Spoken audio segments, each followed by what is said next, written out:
مرحبا بكم في رحاب الشعر، حيث تنبض الكلمات صلاة في السر، مع قراءة قصيدة من ديوان قصائد في حقائب الغياب للشاعر إدريس داوي. قصيدة اليوم بعنوان ديكنا الشاذ. لا تغرنك ريش ديكنا وانتفاخه، ولا كثرة الدجاج حول أكواخه. ديكنا المنحرف شذوذه مزمنة، رغم نشاز صياحه وصراخه. فالطيور ما هجت ولا هاجرت، لولا عفونة زرقه وأوساخه. كل ديوك الأرض تغتصبه، وهو لا يغتصب إلا فراخه. يسرق الحب من القن بوقاحه، ثم ينكر بأن الحب مالاحه. لا يغني الصباح إلا كذبة، والمصفق لا يفهم إصباحه.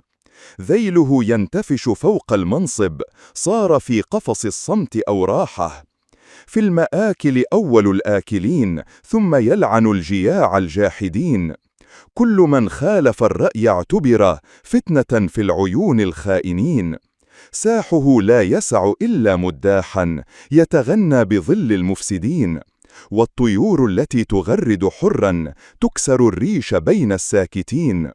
يرفع الأسوار حول قنه، كيف يأمن الشعب بين الجدر. يحسب الصمت أمنا دائما، ويروج الخوف طول الدهر. كلما زاد صياحه عجزا، ارتعد من نسيم الفجر. وإذا صاح حر مطالبا، قال هذا عدو أهل البر. حين جاء ادعى حفظ السحاب، فإذا الماء منع واحتساب. قال نهدي السلام للجوار، ثم سلط علينا العقاب. كل من في القن صار رهينا للجوع والرعب والاغتراب. أما الفرخ إن غنى أملا، ذبح الحلم في صمت الغياب.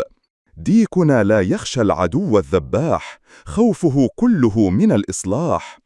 يتغنى بأمن مطلق، وهو يزرع حولنا الأشباح. لا يطيق السؤال عن بيضنا، أو لماذا أرضنا وعرضنا تباح. يرفع الصوت أنا سيدكم، ثم يوقع صفقات الاجتياح. في خطاباته يبدع الوعد عن كفاح، عن نصر، عن غدا. لكن الواقع المر فضاح، أنه خائف مرتاب أمام العدا. يرتد تاجه من كبرياء، وهو هش إذا اشتد المدى. انطفت فكرة حرة، أطفأ النور واستدعى الردى. يكذب بكل ما يقوله ويهذي، وكأنه الملهم الملهي. كل لا تكتب في دفتره، تدفن في سجنه المغشي. صار قن الدجاج معسكرا، يدرب فيه الورى بالحي. حتى الزرب إذا نما حرا، قطع وبذر الشك والغي. إن سكتنا تمادى في الغرور، وإن نطقنا قطعنا الجسور. كل فجر يؤجل عمدا، حتى إشعار من المأمور. أكذوبة الحب للوطن انكشفت، حين خان الديك كل النذور. هو لا يكره العدو كثيرا، إنما يكره صوت الغيور. قال أنا ظل الله الميمون، من يخالفني فهو الملعون. يحفظ آيات الشدة دوما، أما الرحمة عنده ظلم وسجون. صار يتلى على المنابر اسمه، مع الله بل هو الحق والقانون. كل من صام عن تمجيده، أفطر في سجنه المجنون. كل لئيم له مقعد إشرافي، وكل نزيه إلى القبر أو المنافي. المنافق يرفع في المناصب، ويكافأ بالسكر والعوافي. أما الكريم إذا قال حقا، قالوا خائن وعميل خافي. والمبدع ينفى إلى قاع قن، ليتعلم فن الإذعان الكافي. ملكه بني من جماجم الإبات، ليس عرشا بل وهم الطغاة. كل زاوية في قصوره، تصرح وتصبه باللعنات. كل طوبة من نسف يتيم، أو دموع أم ثكلت بآهات. ثم يأتي يلقي خطبة نصر، ويبارك هذا الخراب بثبات. في سجونه الرعب لا يقاس، والهواء فيها تخنقه الأنفاس. الظلام له جيش وأعوان، وأهل الذل عسكر وحراس. تسجن الفكرة قبل وجودها، ويؤدد الحلم ويعاقب الإحساس. من صراخ الجدران تعلم أن الجلاد حي والشعب أجراس. يسرق قوت البشر كالهائج، ويخبئه في بنوك الخارج. هو وأبناؤه في كل منهب جمعوا الوطن ككنز منتج.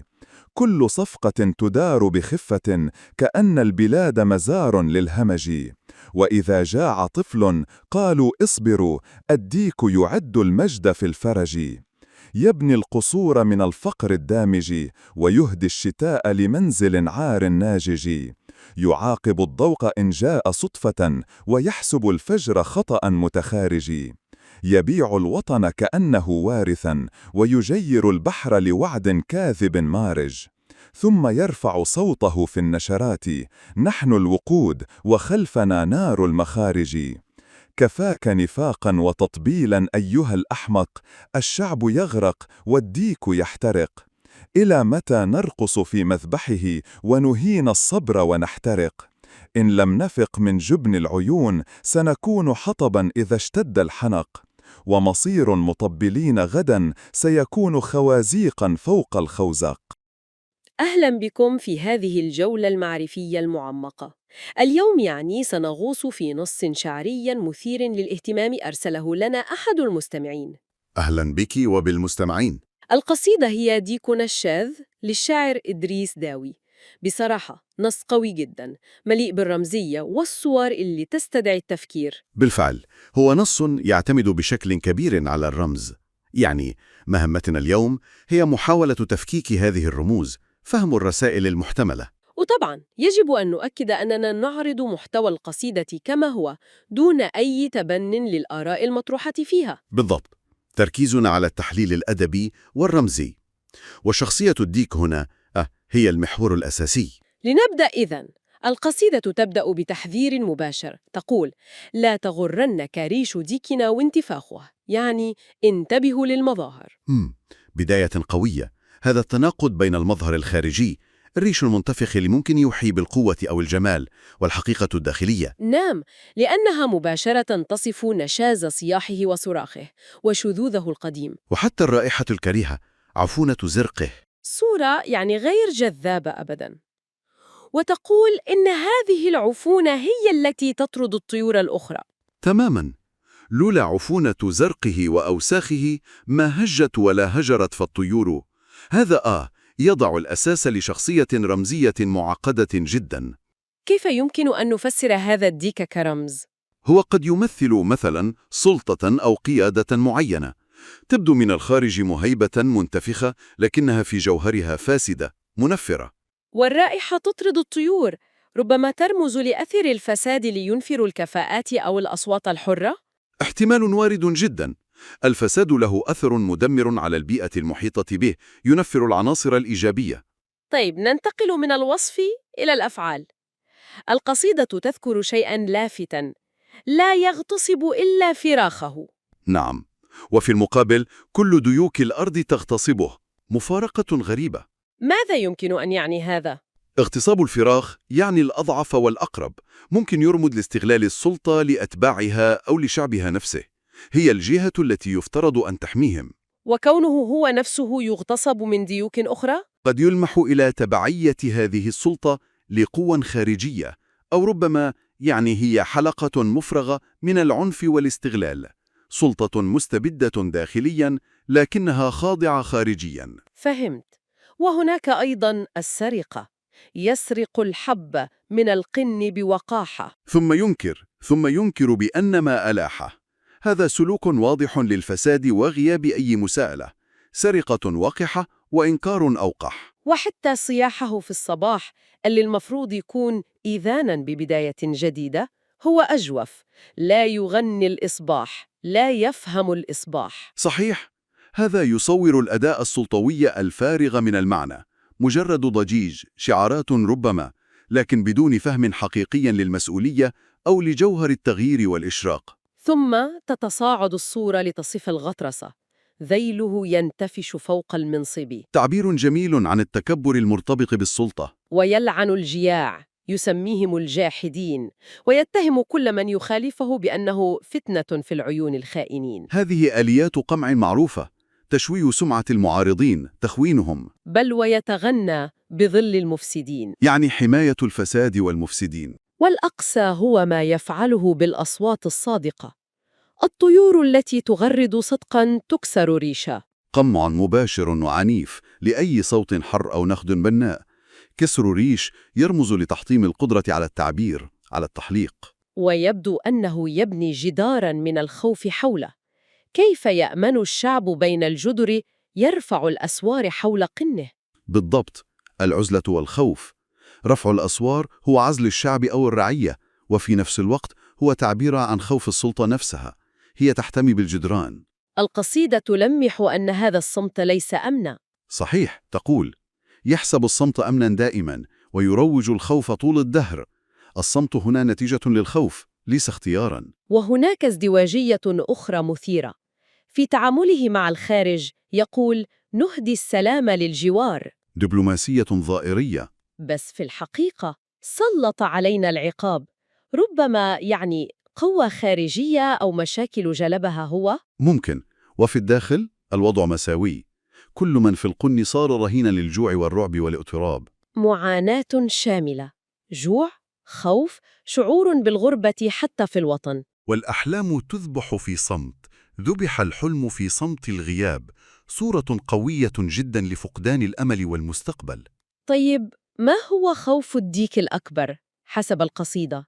ليس العدو الخارجي. لافت جدا، القصيدة تقول: خوفه كله من الإصلاح. الإصلاح الداخلي هو الخطر الحقيقي عليه. يبدو كذلك، لهذا يلجأ كما تقول القصيدة إلى يزرع حولنا الأشباح. خلق أعداء وهميين أو تضخيم التهديدات. نعم، لصرف الأنظار عن المشاكل الحقيقية وعن ضرورة الإصلاح، وفي نفس الوقت يتغنى بالأمن المطلق المزعوم.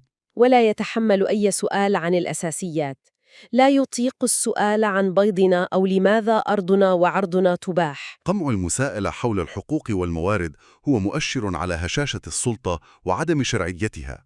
البيض، الأرض، العرض، هذه رموز أساسية للوجود والكرامة. ثم يفرض إرادته بما تسميه القصيدة صفقات الاجتياح، ويهتف بصلف: أنا سيدكم. تأكيد على القوة الغاشمة وفرض الأمر الواقع. القصيدة تستمر في تعرية الفجوة بين خطاباته الرنانة عن الكفاح والنصر والغد، وبين حقيقته كخائف مرتاب أمام العدا فضاح. يعني خطابات للاستهلاك المحلي فقط؟ غالباً يرتدي تاج الكبرياء، لكنه هش إذا اشتد المدى. القوة الظاهرية تخفي ضعفاً حقيقياً. ورد فعله تجاه أي فكر حر عنيف جداً. إن طفت فكرة حرة أطفأ النور واستدعى الردى. يا لطيف، إطفاء النور واستدعاء الردى يعني الموت. قمع دموي للأفكار الحرة. أي محاولة للتنوير أو التغيير تقابل بالموت، بالهلاك. وكل كلمة لا تدفن في سجنه أو دفتره، إسكات تام لأي معارضة. نعم، هي سياسة تكميم الأفواه بشكل مطلق. المكان كله القن يتحول إلى معسكر، بيئة عسكرية قمعية. ويزرع فيه الشك والضلال، بدر الشك والغي. هذا تلاعب نفسي خطير، زرع الشك بين الناس، نشر الضلال لتفريقهم وإضعافهم. والناس في وضع صعب، إن سكتنا تمادى في الغرور، وإن نطقنا وقطعنا الجسور، لا خيار جيد. مأزق حقيقي، الصمت يشجعه والكلام يعرضهم للخطر. هذا شلل متعمد للمجتمع. حتى الفجر، رمز الأمل، يؤجل. كل فجر يؤجل عمداً حتى إشعار من المأمور. محاولة للتحكم حتى في الزمن والأمل، تأجيل متعمد لأي تغيير أو انفراج، ربط كل شيء بإرادة المأمور، أي الحاكم. ثم تأتي لحظة كشف، لحظة مهمة جداً في القصيدة. نعم. ها هنا تنكشف أكذوبة الحب للوطن. فضح الادعاء بالوطنية. وتقول إن كلهه ليس للعدو الخارجي بالضرورة، بل إنه يكره صوت الغيور كثير. يعني عداؤه الحقيقي موجه للداخل، لمن يهتم فعلا بالوطن، لمن لديه غيرة عليه. هذا يكشف زيف شعاراته الوطنية. ويصل به جنون العظمة إلى ادعاء القداسة: أنا ظل الله الميمون، من يخالفني فهو الملعون. يا إلهي، هذه قمة الغطرسة، استخدام الدين لتبرير الاستبداد ولعن المخالفين، تكتيك قديم لتأليه الحاكم وإسكات النقد. القصيدة تصف نظاماً كاملاً من الظلم، عنده ظلم والسجون. رغم أنه ظاهرياً قد يتظاهر بالتقوى، مع أنه يحفظ آيات الرحمة دوماً، نفاق واضح. اسمه يقدس كأنه هو الحق والقانون، ومن يصوم عن تمجيده أفطر في سجنه المجنون. يعني عقاب من لا يطبل له، الولاء الأعمى هو المطلوب. وهناك انقلاب كامل للقيم، النزيه مصيره القبر أو المنفى. بينما اللئيم والمنافق يرفعان ويكافآن، كل لئيم له مقعد إشرافي، والمنافق يرفع في المناصب ويكافأ بالسكر والعوافي. مكافأة الرذيلة ومعاقبة الفضيلة. أما الكريم إذا قال حقا قالوا خائن وعميل خاف. اتهامات جاهزة لكل صوت صادق. وحتى المبدع ينفى لكي يرضخ، قتل للإبداع. هذا وصف لنظام شامل وليس مجرد ديك فرد. صحيح، هو وصف لآليات عمل النظام الاستبدادي متكامل، كيف يعيد تشكيل المجتمع وقيمه لخدمة بقائه. وتؤكد القصيدة أن هذا الملك ليس حقيقياً، بل وهم الطغاة.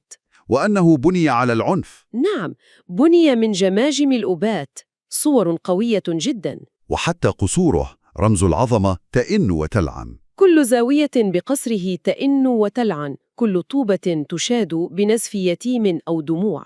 هذا يجسد الثمن البشري الفادح لهذا الظلم. أساس الملك هو المعاناة والدماء. وهو في خضم هذا يبارك الخراب بخطب النصر، بينما الشعب في سجونه يقاسي والهواء فيها يخنق الأنفاس.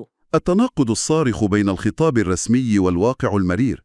لسان أورية نفاق يصل إلى أقصى درجاته. وللظلم أدواته طبعاً، جيش وأعوان وعسكر وحراس. جهاز القمع الذي يحمي النظام. وهدفهم ليس فقط قمع الأفعال، بل قتل الروح. يؤد الحلم ويعاقب الإحساس، تسجن الفكرة قبل وجودها. قمع استباقي خطير، محاولة قتل الأمل والتفكير والشعور من الجذور. ثم تنتقل للجانب الاقتصادي، يسرق قوت البشر كالهائج ويخبئه في بنوك الخارج. نهب الثروات بشكل واضح وممنهج. الوطن يصبح مجرد كنز منتج له ولأبنائه، والبلاد كأنها مزار للهمج.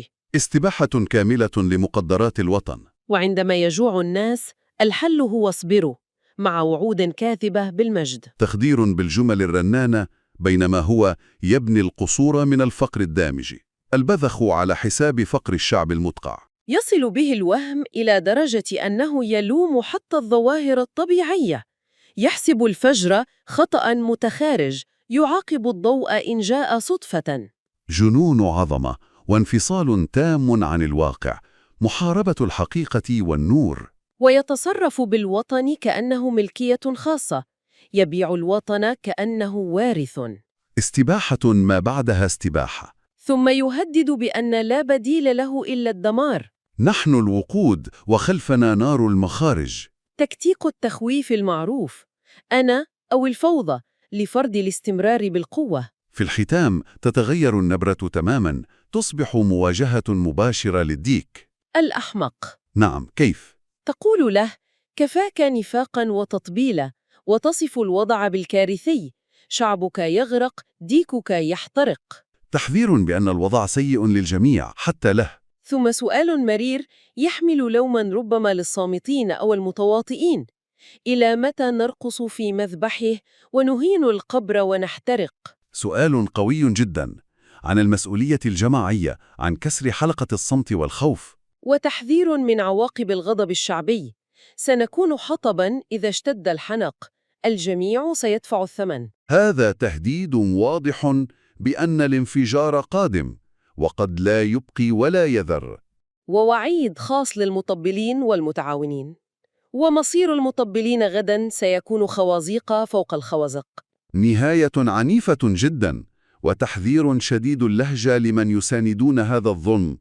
تختم القصيدة بانطباع مؤثر وقوي.